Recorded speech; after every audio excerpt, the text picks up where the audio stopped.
Hello everyone, back to school channel पर मैं आप लोगों का स्वागत करता हूं एक बार फिर से। DSSB के लिए PRT, TGT, PGT की आप तैयारी कर रहे हो तो देर किस बात के दोस्तों, चैनल को सब्सक्राइब करो। पेडागोजी के अंदर 9वां चैप्टर मैं आपके सामने लेकर आ चुका हूं। दोस्त एक चीज़ यहाँ पर नोट कर लीजिएगा आप और समझ लीजिएगा कान खोल के कि अब 8वें चैप्टर के बाद अब जितने भी चैप्टर आएंगे वो पार्ट्स में आएंगे, क्योंकि कोई भी एक टॉपिक ऐसा नहीं होगा जो एक वीडियो के अंदर हो जाए। आज के इस टॉपिक को ही देख लीजिए। आज का टॉपिक 9th चैप्टर है हमारा और पूरे YouTube के ऊपर आपको एक भी वीडियो इस टॉपिक की नहीं मिलेगी, क्योंकि जॉब के एग्जाम के लिए दोस्त कहीं पर भी तैयारी नहीं हो रही है। तो आप लोग ज़रूर तैयारी करें और ये जितनी भी चीज़ें मैं आपको प्रोवाइड कर रहा हूँ दे आर एब्सोल्युटली फ्री। और आज मैं आप लोगों को पेडागोजी और साइकोलॉजी के DSSB के लिए फ्री नोट्स भी देने वाला हूँ, जैसे मैंने आप लोगों से प्रॉमिस किया था, बिकॉज यू डिजर्व इट। कि घर पे बैठकर आप तैयारी कर रहे हो तो देयर शुड बी समवन जो आपके साथ चले और आपको हेल्प करे आपके दम से एग्जाम निकालने के लिए। तो आज के 9th चैप्टर के अंदर हम पढ़ेंगे विभिन्न शिक्षण कौशल अर्जन। आप एक टीचर हैं, स्कूल के अंदर जाते हैं तो आपके पास अलग अलग जो है कौशल होने चाहिए टीचिंग के। अगर मैं आपसे पूछूं कि कितने शिक्षण कौशल होते हैं, तो हमने पिछले चैप्टर में समझा था कि जो प्रोफेसर एलन थे और जो NCERT थी उन्होंने मिलाकर 21 स्किल्स की बात की थी। अब उन 21 स्किल्स के अंदर से कुछ इंपॉर्टेंट 10 से 12 स्किल हैं। अब देखिए ये जो 21 स्किल हैं दोस्तों, उसमें से कुछ मेन स्किल होते हैं और कुछ सब स्किल्स होते हैं, यानी कि कुछ तो मुख्य स्किल होते हैं और कुछ होते हैं उप स्किल, जिसको आप बोलते हैं सेकेंडरी उप कौशल जिसको बोलते हो। कुछ मुख्य कौशल, कुछ उप कौशल। तो दोस्त सीखने के अलग कौशल हैं, सीखने के सिद्धांत एक अलग चैप्टर है जो सीटेट का छोटा सा पार्ट है, लेकिन ये है हमारा विभिन्न शिक्षण कौशल अर्जन, यानी कि एक टीचर कैसे उन स्किल्स को डेवलप करता है। तो दोस्त काफी इंटरेस्टिंग ये क्लास होने वाली है। ये जो चैप्टर है दोस्तों, ये हर टीचिंग एग्जाम जो हाई लेवल का होता है बहुत ज्यादा नंबर आपको देकर जाता है। तो नोट्स बनाते हुए चलना है, क्योंकि ये सारी चीजें मैंने अपने हाथ से लिखकर रखी हैं ताकि आप जो हैं अच्छे तरीके से नोट्स बनाते हुए चलें। मैं एक बार हट जाता हूं ताकि आप स्क्रीनशॉट ले लें। स्क्रीनशॉट आपने ले लिया होगा, शुरुआत में फॉर्मेलिटी हमारी पूरी हो गई। अब एकदम से एंटर करते हैं। देखिए सबसे पहला हम कक्षा प्रबंधन कौशल देखते हैं, क्लास मैनेजमेंट स्किल। आप एक टीचर हैं तो आपको अपनी क्लास का मैनेजमेंट करना आना चाहिए, लेकिन इस कक्षा प्रबंधन कौशल के अंदर सिर्फ क्लासरूम का मैनेजमेंट ही जो है, इसका लेना देना सिर्फ उससे नहीं है। इस कौशल में अध्यापक को अपनी कक्षा के अंदर अधिगम का वातावरण निर्मित करना है। जो क्लास मैनेजमेंट स्किल होता है उसके अंदर टीचर को एनवायरनमेंट बनाना होता है जिसके अंदर बच्चा पढ़ सके। इसीलिए एनवायरनमेंट बनाने की बात इस कौशल के अंदर कही गई है कि अगर एक अच्छा एनवायरनमेंट ही नहीं होगा बच्चे के पास लर्निंग का और एक टीचर के पास टीचिंग का, तो लर्निंग टीचिंग के लिए एक अच्छा एनवायरनमेंट ज़रूरी है और इसे बनाना भी बहुत इंपॉर्टेंट है। और इसे कौन बनाएगा, ये सारी की सारी जिम्मेदारी होगी एक टीचर के कंधों पर। तो in this skill a teacher has to make a good environment for teaching learning purpose. तो इस कौशल में अपनी कक्षा के अंदर अधिगम का वातावरण बनाना है। अधिगम का मतलब होता है लर्निंग या फिर कहीं सीखना। इस कौशल में अध्यापक प्रत्येक बच्चे को उसके लक्ष्य की ओर आकर्षित करता है। अब देखिए कोई भी टीचर है वो अपने बच्चों को उनका एम समझाता रहता है। जैसे कि मान लो एक टीचर है, वो बच्चों को काउंटिंग सिखा रहा है, तो उन्हें सिखाते वक्त पूरे टाइम जब वो सिखाएगा तो बीच बीच में जब बच्चा इधर उधर देखेगा या जब उसे लगेगा कि बच्चा ठीक ध्यान नहीं दे रहा है, तो वो उसे रिमाइंड कराता रहेगा कि हम किस पर्पज के लिए यहाँ पर अभी इकट्ठा हुए हैं और अभी हमें इस टाइम पर क्या करना है। तो क्लास मैनेजमेंट का मतलब है कि जब आप टीचिंग लर्निंग करें तो एनवायरनमेंट भी बनाए टीचिंग लर्निंग का और हर एक बच्चे को उसके अंदर इंक्लूड भी करें। ठीक है दोस्त, इसके अंदर प्रत्येक बच्चे को उसके एम की ओर आकर्षित भी किया जाता है ताकि बच्चे जो क्लासरूम है उसका एक पार्ट हो, एक्टिव और सीखते रहें। ये क्लास मैनेजमेंट स्किल है, टीचर के पास होना चाहिए। दूसरा देखते हैं ये कौन से स्किल्स के अंदर आता है। अब देखिए मैंने आपसे जब स्किल्स की बात की थी तो मैंने आपको बताए थे, एक तो होते हैं पर्सनल स्किल, एक प्रोफेशनल स्किल और एक सोशल स्किल एक टीचर के, और उनकी कैटेगरीज के अंदर ही अलग अलग स्किल आते हैं। तो मुझे बताइएगा अगला है इंट्रोडक्शन स्किल, प्रस्तावना कौशल। दोस्त ये बहुत इंपॉर्टेंट कौशल है, इसको पूरे तरीके से हम समझेंगे। देखिए इंट्रोडक्शन स्किल का मतलब है कि इसके अंदर 3 उप कौशल यूज में आएंगे। याद रखना, इंट्रोडक्शन स्किल की बात करें तो इसके अंदर 3 कौशल यूज में आएंगे। यानी कि इस प्रस्तावना कौशल को अगर हासिल करना है टीचर को तो उसे 3 चीजें करनी आनी चाहिए। क्या? सबसे पहले बच्चों के पूर्व ज्ञान की जांच।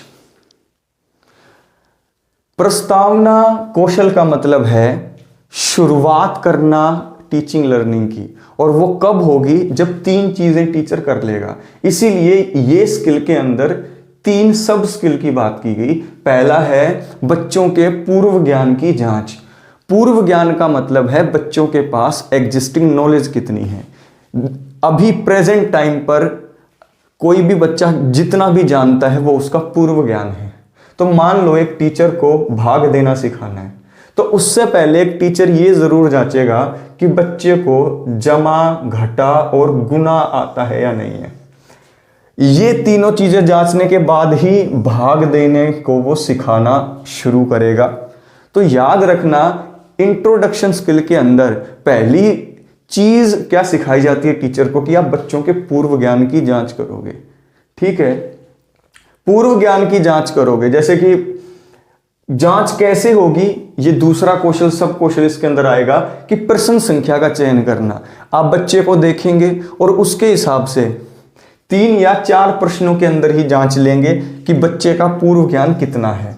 एक बच्चा आया मेरे पास, राम, बोला कि सर मुझे डिवाइड सीखना है, मुझे डिवाइड सीखना है। तो सबसे पहले मैं क्या करूंगा? बच्चे के पूर्व ज्ञान की जांच करूंगा। उसके बाद मैं क्या करूंगा? उससे क्वेश्चन पूछूंगा ताकि मेरे माइंड में जो डाउट है कि इसे जमा, घटा, गुना आता है या नहीं आता। तो मैंने उसे 3-4 क्वेश्चन किए और मुझे पता लगा कि उसको ये तीनों चीजें आती हैं, लेकिन भाग में उसको दिक्कत हो रही है। तो ऐसे प्रश्न टीचर पूछता है 3-4। अब इस प्रस्तावना स्किल के अंदर दो स्टेप तो हम ले चुके हैं। तीसरा सब स्टेप क्या है? तत्परता एवं क्षमता की जांच करना। यानी कि इन्हीं प्रस्तावना प्रश्नों से जांच होगी। यानी कि इससे आप बच्चे की क्षमता की भी जांच करते हैं कि बच्चे को जो आप चीज सिखाने जा रहे हैं उसकी एग्जिस्टिंग नॉलेज कितनी है, बच्चे की क्षमता कितनी है और वो सीखने के लिए कितना रेडी है। तो आप प्रस्तावना स्किल के अंदर इन तीनों चीजों का प्रयोग करते हैं। ये प्रस्तावना कौशल इसलिए इंपॉर्टेंट है क्योंकि मान लो अगर बच्चे को पूर्व ज्ञान नहीं होता, मान लो डिवाइड करने आया और उसने कहा मुझे कुछ नहीं आता, ना मुझे घटा करना आता, ना जमा, ना गुना, कुछ नहीं आता सर जी मुझे। तो ऐसे में टीचर क्या करेगा? आप मुझे बताओ। याद रखना, जो ये प्रस्तावना कौशल है, ये जो इंट्रोडक्शन स्किल है, इसमें पूर्व ज्ञान अगर ना हो, यानी कि बच्चे को कुछ नहीं आता हो, प्रीवियस नॉलेज कुछ ना हो, तो पहले उसे पूर्व ज्ञान दें। सीधी सिंपल सी बात है कि बच्चे को पूर्व ज्ञान ना हो तो पहले उसे पूर्व ज्ञान देना पड़ेगा। यानी कि भाग सीखने आया था, अगर उसे जमा, घटा, गुणा नहीं आती तो आप उसे भाग नहीं सिखा सकते। आपको पहले उसे वो बेसिक चीज सिखानी पड़ेगी। तो पहले पूर्व ज्ञान देंगे, पूर्व ज्ञान नहीं होगा तो। क्यों देंगे? क्योंकि याद रखना, पूर्व ज्ञान ही नए ज्ञान का बेस है। यानी कि जब भी भाग होगा तो ऐसे भाग देते हो, तो 2 से भाग देना है 10 को, तो आप क्या करते हो? 2 पंजे 10, फिर इसको घटाते हो, तो गुणा का भी यूज हुआ और फिर घटा का भी यूज हुआ। तो याद रखना दोस्त, पूर्व ज्ञान ही नए ज्ञान का बेस होता है। इसलिए अगर पूर्व ज्ञान ना दिया जाए तो नया ज्ञान देना पॉसिबल नहीं हो पाता है। तो तत्परता का नियम भी इसके अंदर यूज होता है। कैसे, वो मैं आपको बता देता हूं। लेकिन उससे पहले एक चीज देखिए कि पूर्व ज्ञान ना हो तो पहले पूर्व ज्ञान दे। क्यों? क्योंकि वो बेस हो गया इसका। और पूर्व ज्ञान को नए ज्ञान से जोड़ते हुए चलना है। क्या करते हुए चलना है? पूर्व ज्ञान को नए ज्ञान से जोड़ते हुए चलना है। आप बोलेंगे कैसे जोड़ते हुए चलना है? आपसे पूछा जाएगा दोस्त कि पुराने ज्ञान को नए ज्ञान से जोड़ते हुए चलना है। तो ये कौन सा मतलब है, क्या चीज दर्शाता है? ये इस चीज को दर्शाता है कि जो लर्निंग होती रहेगी ना, वो धीरे धीरे होती रहेगी और बच्चा खुद लर्निंग करेगा और इसके अंदर धीरे धीरे वो अपनी जो है एग्जिस्टिंग नॉलेज में नई नॉलेज जोड़ता हुआ चला जाएगा। अब याद रखना दोस्त कि नए पाठ के लिए बच्चों को मोटिवेट करोगे आप प्रस्तावना कौशल में। कैसे करोगे मुझे बताओ। मान लो आप देखो एक चीज देखो, मान लो मैंने आपको लेसन नंबर 3 पढ़ा दिया और मुझे कल पढ़ाना है लेसन नंबर 4। तो जब मैं लेसन नंबर 3 पढ़ा चुका हूँगा तब मैं आपको लेसन नंबर 4 के लिए मोटिवेट करूँगा, और जब मैं अगले दिन लेसन नंबर 4 पढ़ाने आऊँगा तब भी आपको मोटिवेट करूँगा। कैसे? क्योंकि नए पाठ के लिए बच्चों को मोटिवेट करना है आपको। आप बोलेंगे कैसे करेंगे, मैं बताता हूँ। जब आप टीचर बन के जाओगे तो छोटे बच्चों को नए पाठ के लिए मोटिवेट कैसे करोगे? बच्चों को यह बताएंगे कि नए पाठ के अधिगम से आप क्या अपेक्षाएं रख रहे हैं। यानी कि आप बच्चों को बोलेंगे कि जो नया पाठ मैं पढ़ाऊंगा उसमें ये चीज़ है और उससे मैं ये एक्सपेक्ट कर रहा हूँ। इसका मतलब कि नए पाठ के उद्देश्य बताएंगे, ऑब्जेक्टिव बताएंगे। मान लो एक नया पाठ मुझे पढ़ाना है बीमारियां, तो मैं आपको कहूँगा कि कल का जो पाठ पढ़ेंगे ना उससे मुझे बहुत एक्सपेक्टेशंस हैं। वो बोलेंगे सर क्या? मुझे ये पता लग जाएगा कि आप कितनी बीमारियों के बारे में जानते हैं और आपको बहुत नॉलेज भी हो जाएगी। पड़ोस में कोई भी बीमार होगा तो उसकी बीमारी की नॉलेज होगी आपको कि क्या हुआ है, तो बोलेंगे सर वाह क्या बात है। तो सबसे पहले याद रखना कि नए पाठ को शुरू करने से पहले उसका उद्देश्य कथन बताया जाता है। ये चीज़ आपको YouTube पर थोड़ी सी मिलेगी नहीं, ये नई नई चीज़ें आप देख रहे होंगे, क्योंकि दोस्तों काफ़ी हाई लेवल की एग्जाम में यही आती हैं। सिर्फ सीटेट तक लिमिटेड चीज़ें YouTube पे मिलती हैं, और जहाँ पर पेड चीज़ें भी मिलती हैं वहाँ पर ये लेवल नहीं मिलता आपको। सिर्फ उनमें सीटेट लेवल में थोड़ा सा ऊपर नीचे कर देते हैं। याद रखना दोस्त कि नया पाठ शुरू होने का जो बेस होता है वो होता है उद्देश्य कथन, यानी कि बच्चों को पहले ऑब्जेक्टिव बता दिए जाएं। तो याद रखना उद्देश्य कथन के बाद ही नया कथन शुरू होगा। तो ये प्रस्तावना कौशल में आपने कितनी चीजें सीखी? प्रस्तावना कौशल में आपने ये चीज सीखी कि इसके अंदर 3-4 चीजों का आप यूज करेंगे इस स्किल के अंदर। पहली चीज क्या होगी? प्रस्तावना का मतलब होता है ऐसे प्रश्न जो शुरू में पूछे जाते हैं। क्यों पूछे जाते हैं? बच्चों के पूर्व ज्ञान की जांच के लिए। अब पूर्व ज्ञान जांचा जाएगा तो उसमें कितने प्रश्न होने चाहिए? 3-4। वो बच्चे को देखकर डिसाइड करने का स्किल। उसके बाद बच्चे की तत्परता और क्षमता की जांच। तत्परता का मतलब वो सीखने के लिए कितना तैयार है और वो कितना सीख सकता है। एबिलिटी एंड रेडीनेस उसकी चेक होती है। और कैसे चेक होगी? इन्हीं प्रश्नों से चेक होगी। और जो प्रीवियस नॉलेज होगी अगर वो नहीं है बच्चे को तो प्रीवियस नॉलेज दो, क्योंकि उसी के बेस पर नई चीज आएगी। और नए ज्ञान को पुराने ज्ञान से जोड़ते हुए, यानी कि पुराने ज्ञान को नए ज्ञान से जोड़ते हुए चलेंगे और नए पाठ के लिए बच्चों को मोटिवेट करेंगे। कैसे? उनको ऑब्जेक्टिव्स बताकर। क्यों? क्योंकि नए पाठ की शुरुआत उद्देश्य कथन के बाद होती है। क्वेश्चन पूछा जाएगा कि नए पाठ की शुरुआत कब होती है? उद्देश्य कथन के बाद ही नया पाठ शुरू होता है। अब तीसरा स्किल देखो, उद्दीपक विभिन्नता कौशल, स्टिमुलस वेरिएशन स्किल। अब ये स्टिमुलस वेरिएशन स्किल क्या होता है? देखिए, स्टिमुलस वेरिएशन स्किल का मतलब होता है कि आप एक उद्दीपक की तरह काम करेंगे क्लासरूम के अंदर। इस स्किल के अंदर भी 4 चीजें या 4 सब स्किल्स टीचर के अंदर होने चाहिए। उद्दीपक विभिन्नता कौशल स्टिमुलस वेरिएशन स्किल के अंदर टीचर निम्न काम करेगा, 4 काम करेगा। पहला काम क्या है? कक्षा में लगातार राउंड लगाते रहना। अब आप बोलेंगे कि कक्षा में अगर लगातार राउंड लगाएगा तो वो डिसिप्लिन रखने के लिए लगा रहा होगा। नहीं, किसी और काम के लिए लगा रहा है। मैं आपको बताऊंगा क्यों। पहले नीचे के पॉइंट समझो। दूसरा है आवाज में उतार चढ़ाव करते रहना। आपने देखा होगा कि एक सिंपल टोन में टीचर नहीं पढ़ाते, वो अपनी आवाज में कभी तेज बोलते हैं, कभी आराम से बोलते हैं, कभी लाउड होते हैं। क्यों? क्योंकि एक ही चीज में अगर आप बोलते रहोगे तो बच्चा काफी जल्दी बोरियत महसूस करता है और वो इंटरेस्टिंग नहीं रहता। तो आवाज में उतार चढ़ाव करते रहना उद्दीपक विभिन्नता कौशल है। क्यों? क्योंकि कई लोगों को धीमी आवाज खींचेगी, कई लोगों को तेज आवाज खींचेगी, तो हर एक के लिए उद्दीपक अलग अलग है। तो कक्षा में लगातार राउंड लगाते रहना, आवाज में उतार चढ़ाव करते रहना, चेहरे और शरीर के हाव भाव का प्रयोग करना। आपने देखा होगा पढ़ाते हुए टीचर, कोई बच्चा पढ़ नहीं रहा उसको ऐसे देखता है, वो डर जाता है। और कोई किसी बच्चे ने काफी अच्छा आंसर दिया, टीचर ऐसे करता है तो वो खुश हो जाता है। तो चेहरे और शरीर के हाव भाव का प्रयोग करना भी एक स्टिमुलस की तरह टीचर यूज करना सीख जाए, ये स्किल भी इसके अंदर सिखाया जाता है। अब आंखों से आंखें मिलाकर बात करना। आपने एक चीज देखी होगी कि कॉन्फिडेंस आप बच्चे के अंदर कैसे लाओगे।